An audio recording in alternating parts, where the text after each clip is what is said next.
Okay hi everyone so आज हमें HCV का एक क्वेश्चन डिस्कस करना है that is question number 8 so it says a man uses a concave mirror for shaving. He keeps his face at a distance of 25 centimeter from the mirror and gets an image which is 1.4 times enlarged. Find the focal length of the mirror. Okay, so what is given, हमारे पास एक shaving mirror है. जो shaving mirror होता है ना वो concave mirror होता है. इस तरह से ये एक कॉन्केव मिरर है, राइट. एंड ये इसकी प्रिंसिपल एक्सिस है एंड ये इसका फोकस है. सो आप देखो शेविंग मिरर कॉन्केव, जो कॉन्केव मिरर है उसे हम शेविंग मिरर की तरह यूज करते हैं. आपको शेविंग मिरर से क्या चाहिए कि आपका जो चेहरा है उसकी बड़ी इमेज बने, बेसिकली इन लार्ज इमेज बने. एंड सेकंड आप चाहते हो कि इरेक्ट इमेज बने. इरेक्ट इमेज क्यों बने? बिकॉज इन्वर्टेड इमेज बनेगी तो इन्वर्टेड इमेज, उल्टी इमेज को देख के आप शेविंग नहीं कर सकते, राइट. सो इरेक्ट इमेज चाहिए. इरेक्ट इमेज मीन्स जो मैग्निफिकेशन है वो पॉजिटिव होना चाहिए, निगेटिव नहीं होना चाहिए. और इनलार्ज्ड इमेज का मतलब है कि जो मैग्निफिकेशन का मॉड है वो 1 से ग्रेटर होना चाहिए.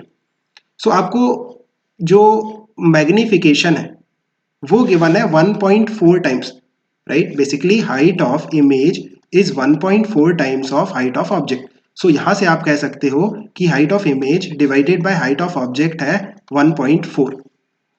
नाउ 1.4 भी हो सकता है, प्लस भी हो सकता है, माइनस भी हो सकता है, बट इस केस में हमें प्लस का 1.4 लेना होगा. प्लस का 1.4 क्यों लेंगे? बिकॉज शेविंग मिरर के केस में जो मैग्निफिकेशन होता है वो पॉजिटिव होता है. आपको इरेक्ट इमेज चाहिए, उल्टी इमेज देख के आप शेविंग नहीं कर सकते. सो जो कॉन्केव मिरर है उसमें इरेक्ट और इनलार्ज्ड, बड़ी और सीधी इमेज कब बनती है? जब आपका जो ऑब्जेक्ट है वो फोकस और पोल के बीच में होता है. अगर आपने फोकस और पोल के बीच में ऑब्जेक्ट रखा है समथिंग लाइक दिस, देन एक रे ऐसे आएगी, पैरेलल रे, और वो फोकस से पास करेगी. एक रे सीधे पोल पे जाएगी और इस तरह से रिफ्लेक्ट हो जाएगी. सो यू कैन सी कि पीछे एक्सटेंड करने पे, यहाँ पे पीछे एक्सटेंड करने पे आपके पास एक इमेज बनेगी. ये जो इमेज है ये इरेक्ट इमेज है ना, सीधी इमेज है और इनलार्ज्ड इमेज है. So this is the case जब आपका जो कॉन्केव मिरर है वो शेविंग मिरर की तरह हम यूज कर सकते हैं जब आप अपने चेहरे को फोकस और पोल के बीच में रखते हो. सो इस केस में जो सिंपल सी चीज है कि जो मैग्निफिकेशन की वैल्यू होगी m, वो होगी प्लस का 1.4. नाउ मिरर के लिए जो मैग्निफिकेशन होता है दैट इज माइनस का v by you, that is 1.4. u की वैल्यू आपको डायरेक्टली -25 सेंटीमीटर गिवन है बिकॉज आपका जो चेहरा है वो 25 सेंटीमीटर पे रखा है मिरर से, है ना. सो u का वैल्यू हो जाएगा -25. सो आप देखो कि यहाँ पे -v अपॉन u का value -25, that is basically 1.4. So minus से माइनस कैंसिल, सो v का वैल्यू कितना आ रहा है 1.4 into 25, that is basically simply कितना आ रहा है 35 सेंटीमीटर.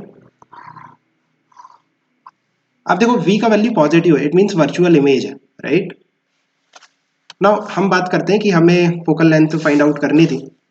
सो फोकल लेंथ फाइंड आउट करने के लिए मिरर फार्मूला यूज करेंगे 1 upon v plus 1 upon u is equal to 1 upon f. 1 upon v का वैल्यू 35 प्लस 1 अपॉन यू का वैल्यू माइनस का 25, that is basically 1 by f. So यहाँ से 1 by f का जो वैल्यू है that is simply 1 upon 35 minus 1 upon 25. LCM लेके solve करना पड़ेगा. So it will be 25 minus 35 divided by 35 into 25. So this is the value of 1 by f, that is basically minus 10 divided by 35 into 25. So यहाँ से जो f का value निकल के आ रहा है that is minus of 35 into 25 divided by 10. So 5 से divide कर दो, ये हो गया 5 टाइम्स और ये हो गया 2 टाइम्स और ये हो जाएगा 2.5. सो 17, आप इसको सॉल्व करोगे कितना आएगा 87 माइनस ऑफ 87.5, राइट, सेंटीमीटर. सो ये फोकल लेंथ है और ये नेगेटिव आ रही है बिकॉज कॉन्केव मिरर की जो फोकल लेंथ होती है वो नेगेटिव होती है. सो आपका जो केस है ना वो इस तरह से है. ये आपके पास मिरर है, राइट, और ये आपके पास प्रिंसिपल एक्सिस है. जो फोकस है उसका जो डिस्टेंस है वो है 87.5, है ना, नेगेटिव डायरेक्शन में. बेसिकली ये डायरेक्शन नेगेटिव होगा, ये डायरेक्शन होगा पॉजिटिव. इंसिडेंट रे का डायरेक्शन पॉजिटिव होता है. सो आप देखो कि आपका जो ऑब्जेक्ट है वो कितने डिस्टेंस पे था 25. सो आप देखो ये जो डिस्टेंस है ये 25 है. बेसिकली आपका जो ऑब्जेक्ट रखा है वो फोकस और पोल के बीच में रखा है और आपकी जो इमेज बन रही है वो वर्चुअल इमेज बन रही है यहाँ पे कितने डिस्टेंस पे 35 सेंटीमीटर के डिस्टेंस पे। रे डायग्राम आप ड्रॉ कर सकते हो, एक रे ऐसे जाएगी, यहाँ फोकस से पास करेगी, एक रे ऐसे पोल से जाके सिंपली पीछे चली जाएगी, और इस तरह से पीछे एक्सटेंड करने पे जो वर्चुअल इमेज बनेगी वो 35 पे बन जाएगी। So I think you have understood, keep working hard, best of luck.